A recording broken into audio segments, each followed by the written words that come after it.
Morning, everybody. I'm in the sugar woods, and what a day it is. Oh my gosh, it's beautiful. Nice day to be tapping. Sap probably ran the last couple days, but I don't know. I was working in the sugar house yesterday, getting that set up, and just dragging my feet, having a hard time getting going. But you know how it is. Once you get out there and get started, it's not too bad, is it? That's how anything is. It is so nice to be in the woods. It's been a dry year. It's been real cold, but dry. So we don't have that much snow. Last year was a whole different story. Oh my gosh, did we have snow last year? I was ready for it. You know, if we did get some snow, I got my woods all fixed up before the snow got deep. I did all the repair work and everything. So pretty much all I got to do is drill holes today. So, tapping with readers on, I hate that. But you know, you want to look the tree over. You don't just want to drill anywhere. You gotta find a spot where you haven't been before. You gotta get a little creative, you know? If you don't, then you end up with all your holes right in the same spot every year.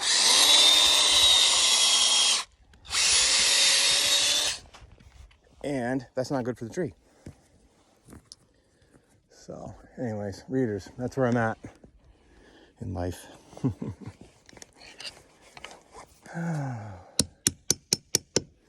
But not a bad place to be.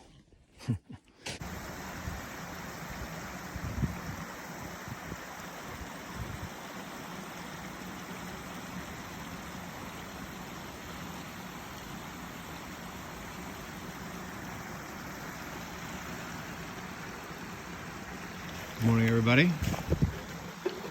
I'm running around tree to tree, gathering sap.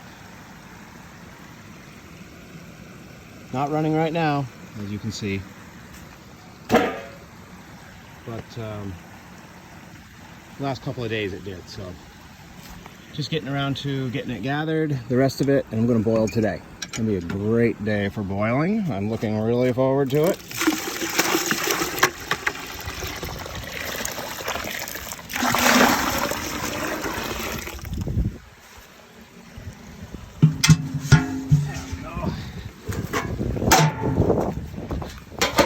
Usually do not take the lids off, but I wanted you to be able to see what was in there. Let's see here. It's a nice day for gathering this morning. I like it when it's cold out like this. You can just hustle right around in the woods. The ground is frozen, and so it's really nice to work in the woods. Makes you feel good. Yeah, here's another one. Right next to the brook. Watch this. Look at that, isn't that pretty? Oh, I like to see that. That's nice.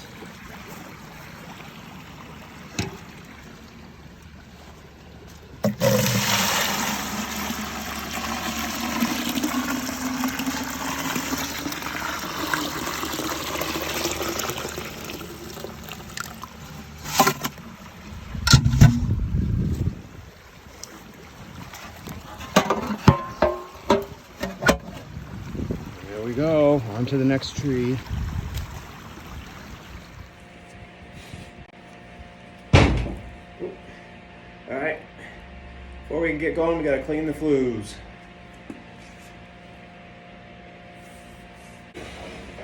They get covered in soot, and it insulates the flues so that the heat doesn't transfer into the syrup as well, into the sap that you're boiling. And it slows down the boil rate. So every day before you boil, you clean the flues. And we'll build a fire and get this thing cranking. The RO's running right now. We're processing the sap that we gathered this morning, about 300 gallons. Didn't run quite the way I hoped. It was such a nice day. And so I figured I'd have a pretty good load, but not as much as I had hoped. I thought maybe I'd have 600 or 700 gallons. But season's early still, so we'll see. Got time to get some good runs.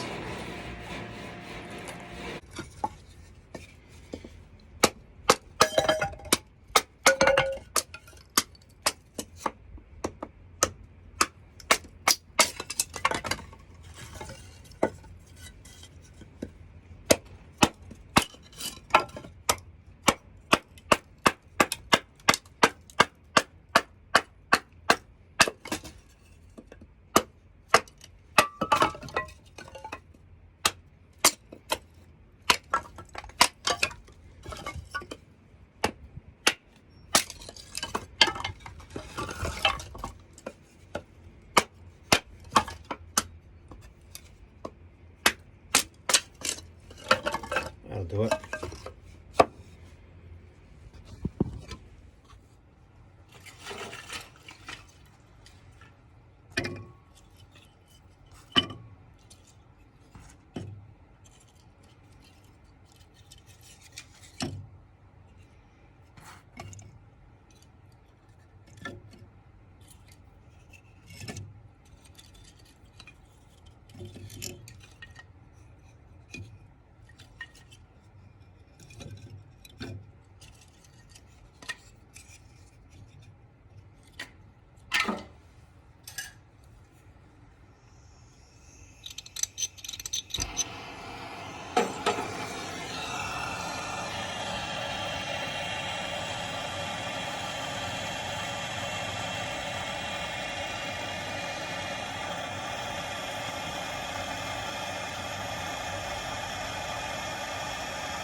You want your wood kind of fine so it'll burn fast and hot.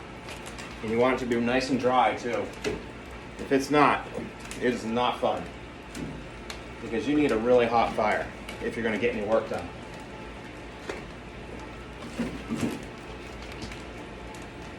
And I fill the firebox right up in good shape, right back in there. And I know I'm putting a lot of BTUs right up the smokestack, but the best way to get a good evaporation rate is you want a really hot fire. And if you might force a little heat up the chimney, but that's okay.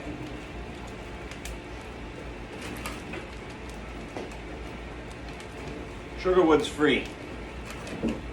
If you have to buy sugarwood, you're not sugaring. You have to be able to get it for free or it's not worth it. So I don't mind wasting sugarwood. That's a piece of oak right there. That's good stuff. I put a little up the smokestack, it's okay.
I lingered in a lull in March,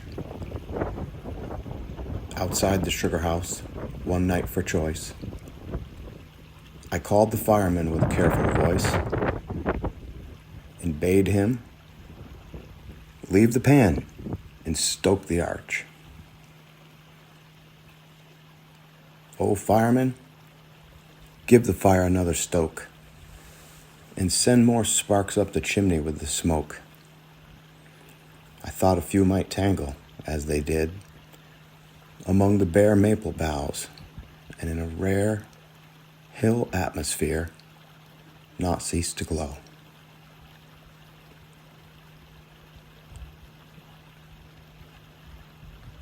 And so be added to the moon up there. The moon, though slight, was moon enough to show on every tree a bucket with a lid.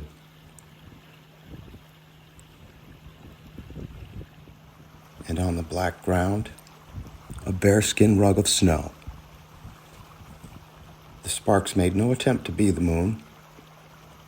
They were content to figure in the trees.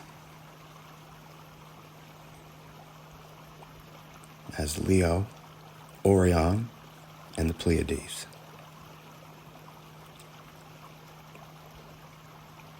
And that was what the boughs were full of soon.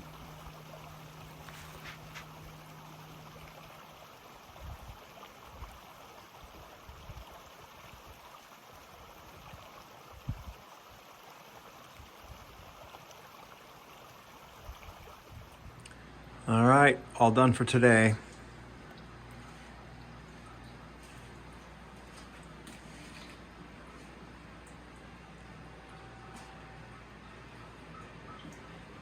It's a nice syrup. It's in there.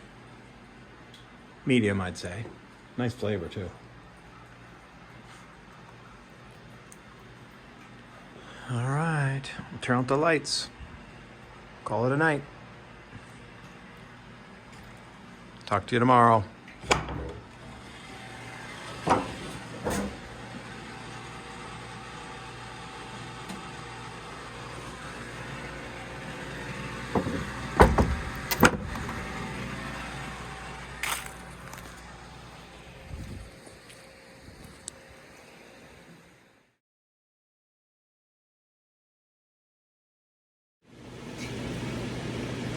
Alright, so the temperature gauge is telling me that we should have maple syrup. It is 7 degrees above the temperature that water boils at, about 219. So, I'm going to check it and see if we really do have syrup. But the thing of it is, what's in this box right here, this float box, has not been getting boiled. So what I need to do is cycle some of that back through the middle of the pan, like this. I just empty that float box so that there's actually fresh hot syrup in the float box. That's what we're going to take a sample of. So I'll do this maybe 4 times or 5 times. I already did it, so before I turn the camera on, so we're good now. I can check it. Let's see what we got here. Take the hydrometer, gently set it in there.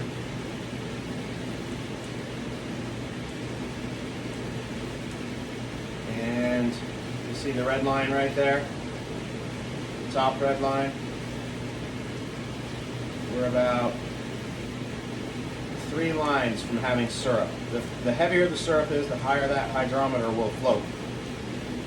So we're about 3 lines away, and that's a good time to draw off, because I'm going to finish it in the house anyways. I mean, I'm going to can it in the house, and so I'm going to bring it to a boil again. We don't want it to go by beyond syrup, so I can go ahead and open the valve up and start drawing off right now. And with a little evaporator like this, you don't have to open it very much. This syrup, I RO'd it this morning, so it started out at a higher concentrate than what you normally would have.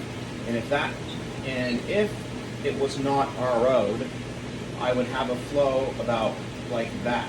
just a very tiny little flow. I don't know if you can even see it, but you try to keep it a nice steady flow where you're constantly getting syrup all day long, and it doesn't stop and then go, stop and go. If you're going to make really nice syrup, you want a good steady flow, and you got to get it right here so that you don't get these peaks and valleys in your production. Now, because this sap is RO'd, it was a little higher concentrated. I know that I can open it up a little further, maybe like twice the flow, and I should get a good long draw off at about that rate right there. And every now and then I'm going to go back and check it. I'm going to take a sample out of here and see if maybe I'm going too slow or if I'm taking it out too fast. So, you know, if the hydrometer shows that the syrup's getting heavy, then I know I'm taking it too slow. And let's just say that it was beyond syrup, it was really heavy, and I checked it with the hydrometer. If that was the case, you know, I'm sitting here and I've got it and it's beyond syrup, I would just take this whole cup and just dump it right in here, because I know that's all maple syrup. I wouldn't want to put it back in here and then slowly draw it off. Just take it right out. Just get it out of there. So, and then at that point, I would know that I need to draw a little more quickly, you know, because I'm getting behind. So I'd open it up, maybe, you know, like that. Now, you don't want to draw off any faster than what I just showed you there. That's the fastest you want to draw off with an evaporator like this. Because if you draw off too quick, if you open that valve right up, like that, because you think, oh, I've got to get that syrup out of there, it's really heavy. If you do that, you're going to end up low. The sap level is going to end up low in the pan because you're going to get ahead of the valve on the other side. It won't be able to backfill as quick as you're taking syrup out. So you never draw off fast.